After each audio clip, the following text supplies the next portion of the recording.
George.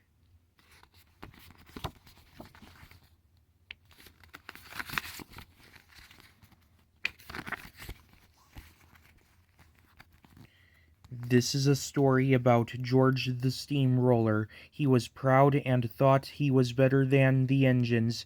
He enjoyed saying rude things to them about railways, but one day he met his match. One summer, workmen brought George the Steamroller to work on the road next to the Thin Controller's station. The road was being widened, so the workmen took down the wall between the rails and the road. George didn't think much of railways or steam engines, so whenever he saw an engine traveling past, he made loud, rude comments about the railway. Sir Handel hadn't met George yet. His wheels had been slipping between the rails, so the Thin Controller sent him away to be fitted with new ones with broader tires. When Sir Handel came back, the other engines teased him, saying he had steamroller wheels. With my new wheels, I'll be able to go faster than any of you, Sir Handel said boastfully. The engines couldn't wait to see what would happen when arrogant Sir Handel met rude George the Steamroller. That night, the engines told Sir Handel about the things George had said to them. He called us worn-out wheels on worn-out rails, Rheneas said sadly, and he said that railways are no good, so he should pull them all up and make them into roads, Peter Sam added in horror. But with your grand new wheels, you're just the engine to tackle George, Skarloey said. Sir Handel felt very important. Don't worry, he replied grandly. I'll show him who's best. The next morning, Sir Handel met George at the level crossing. So you're Sir Handel, George said casually. I've heard that you swank around with your new steam roller wheels, trying to be as good as me. Sir Handel smiled.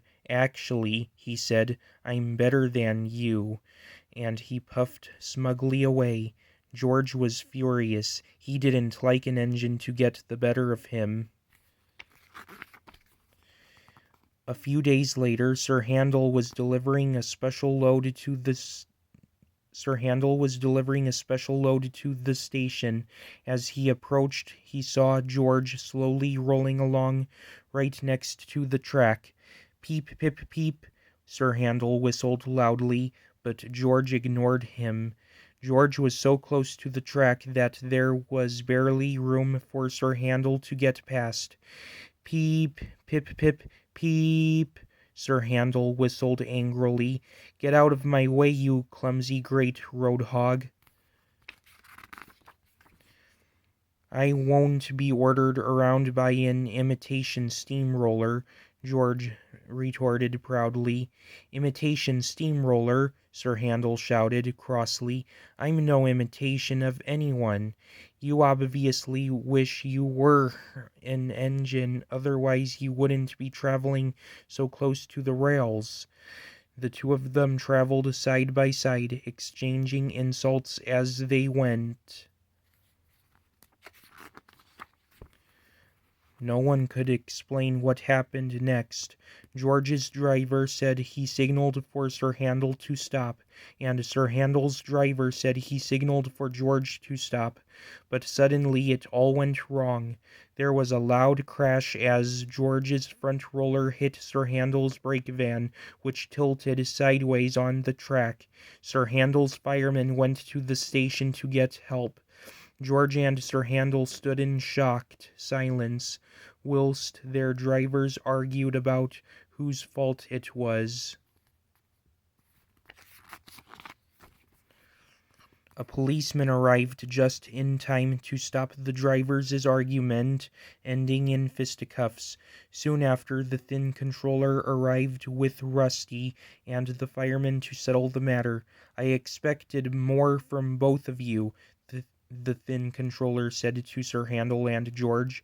Your silly quarreling has caused chaos and delay. Sir Handel and George were sorry. They now realized that their feuding had caused trouble.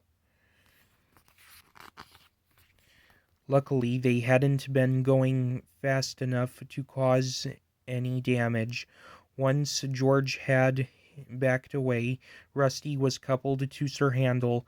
They moved carefully forward so the brake van tilted back onto the track.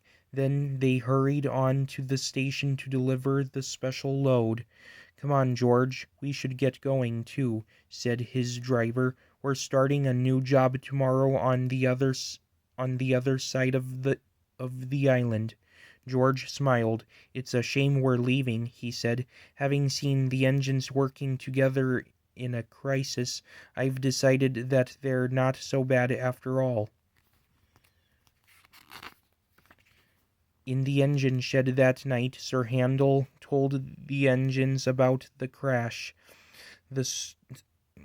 Being a boastful engine, he exaggerated the story, telling them that it was nearly a terrible disaster, and that it was only his quick thinking that had saved them.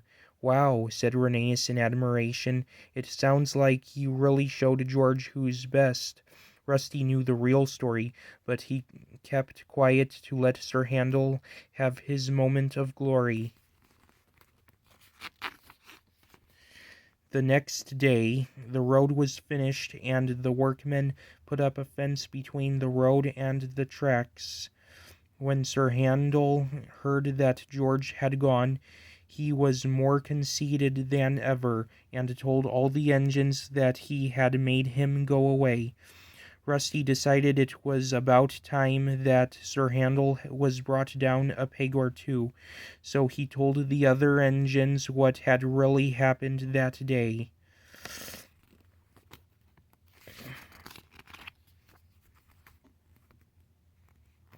Suddenly, Sir Handel was being laughed at wherever he went. The engines said he needed his steamroller wheels to balance his big head. Sir Handel had learnt a valuable lesson.